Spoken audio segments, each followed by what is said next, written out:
นี่คือบริเวณให้สวนนาท่านมะม่วงคำตำบลต่างๆเลยอันมงนี่เจ้าปลูกมันปลูกข้าวได้มงนี่ปลูกมันมงนี่ไกลๆพูนแต่พูนเป็นให้นาเขาเจ้าได้ไกลๆพูนให้นาเป็นนาโศกนาโศกเขาเจ้าได้แต่มงนี่เขาเจ้าปลูกมันมงนี่สวนมันได้มงนี่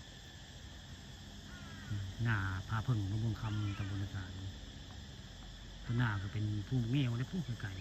ผู้เงี้ยวหรือว่าภูเขานั่นก็เป็นเส้นทางไปบางโคกลางไปกาฬสินธุ์พุ่นละโดดเด่นประจำนี่แกเป็นมงกระจับปลูกมันสวนมันเนี่ยเป็นนะนี่เจ้าหางกระปุกนี่กระสวนมัน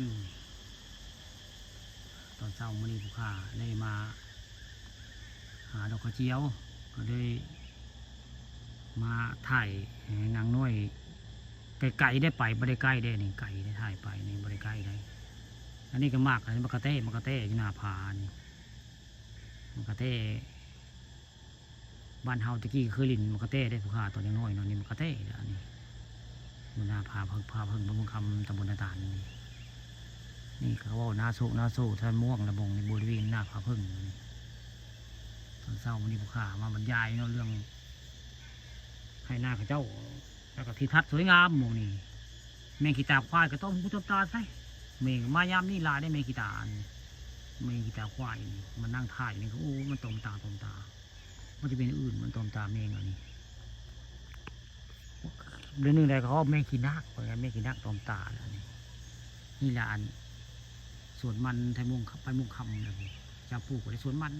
หมู่ในสวนมันเป็นนี่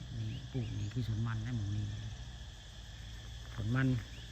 ไกลๆพวกเขาให้หน้ากับเจ้าปุ๊บไกลๆเป็นให้หน้าเลยที่เป็นนี่เป็นมัน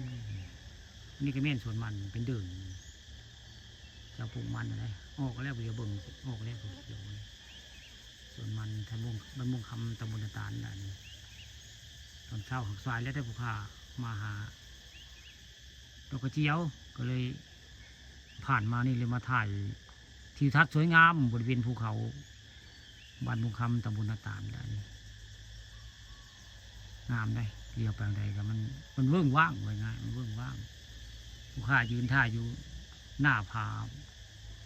พึ่งได้นี่หน้าผาพึ่งบ้านมุงคำตำบลนาตาลได้ยินเสียงกาห้องเขาได้กาห้องใกล้ๆนี่แหละอันส่วนมันไทยมุ่งคำหนึ่งบรรยากาศเดี๋ยวไปเวิ้งว่างในภูเขาถ่ายไปไกลก็ได้นี่ไม่ได้ใกล้ได้ถ่ายไป